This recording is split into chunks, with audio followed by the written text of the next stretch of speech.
You are the sixth president of the Republic of Seychelles, having taken office on the 26th October 2025 after winning the presidential election. A long-time politician and former Speaker of the National Assembly, you lead with a focus on unity, social progress, and sustainable development. So my first question, obviously, how do you reflect on your past month as a newly elected president of Seychelles? Well, we were given a clear mandate by the people of Seychelles to put into practice our core principles. And the past 90, 100 days, the past 100 days have been pretty hectic because we had a document called a social contract with the people of Seychelles, first 100 days, and we had certain targets that we needed to meet. And I'm glad to say that we probably achieved almost 90% of those targets. Leading a country is not easy. Public affairs can be very difficult. And in a small country like Seychelles, the leadership is very, very close to the people. So you can receive 100 calls per day, letters, messages in your inboxes. So it's very difficult. But we set up a Department of Public Affairs to deal with that. Okay, so there's a lot of things to do, as we understand your introduction.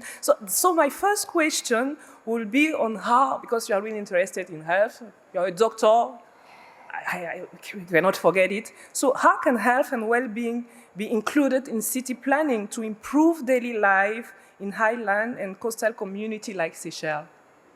You know, health and well-being are necessary for obviously the human race. Yeah.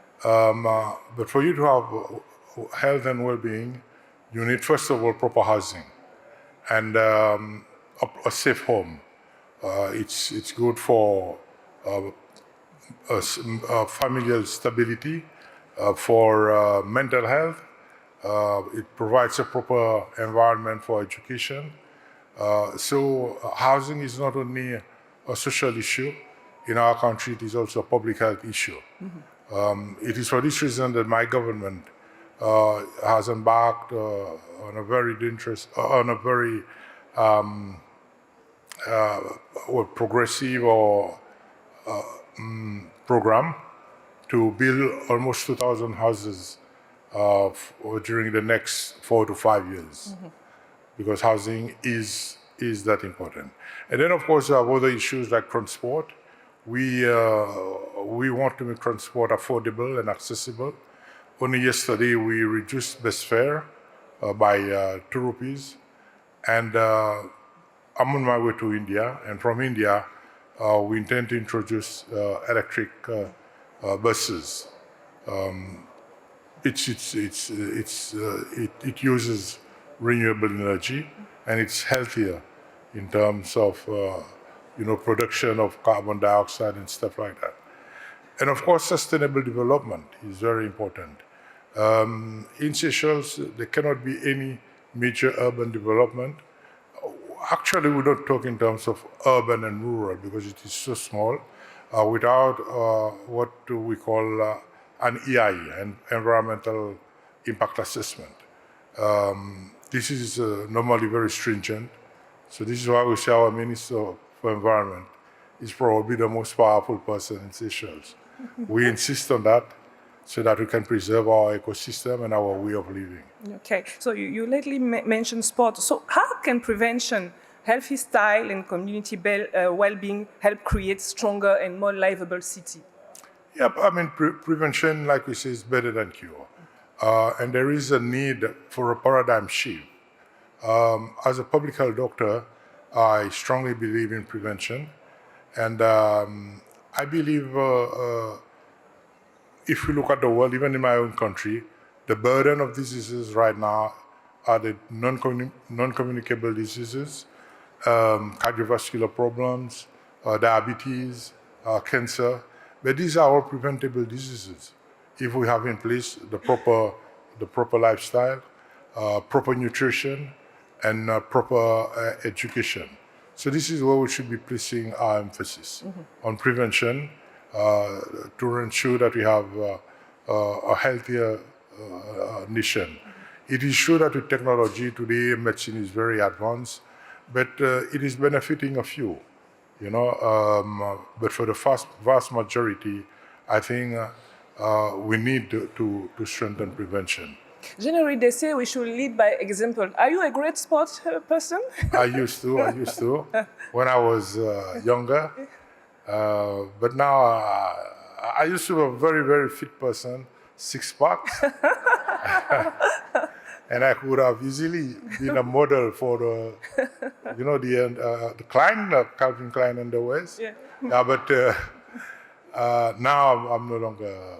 Okay, thanks a lot. So, how can technology and data help make cities healthier while staying inclusive, accessible, and focused on people? Yeah, we live in an age of advanced technology, and I think all decision making should be data driven and evidence based, and that will help us formulate policies on facts, and if necessary, change policies, and at the same time will help us to measure outcomes of our intervention. So data is extremely important.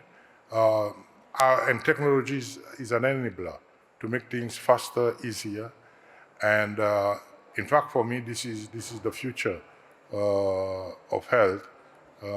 Proper data analysis, and of course, the use of technology. So we are here at the government summit in Dubai. Maybe there should be one piece of advice you will give leaders about prioritizing the health of their nation? Yeah, definitely prevention. Okay, public health and prevention. Unfortunately, there's too many people dying of preventable diseases in Africa, Asia, from malnutrition, and stuff like that. So if we invest in infrastructures like water, sanitation, housing, we will get better results in terms of our health indices. Technology is one thing, but normally it's a few that benefits. For the vast majority, we need systems in place to enable them to live a healthy lifestyle. Yes, keeping in mind that the well-being of our population Exactly. is the ultimate goal for them. Exactly. Okay, so maybe a last word before we part on? Thank you very much to give me this opportunity. I was a bit nervous initially, but when I saw you, I calmed down. Okay, thanks a lot, everybody. I think that we can now accompany Mr. President out of the stage. Thank you very much.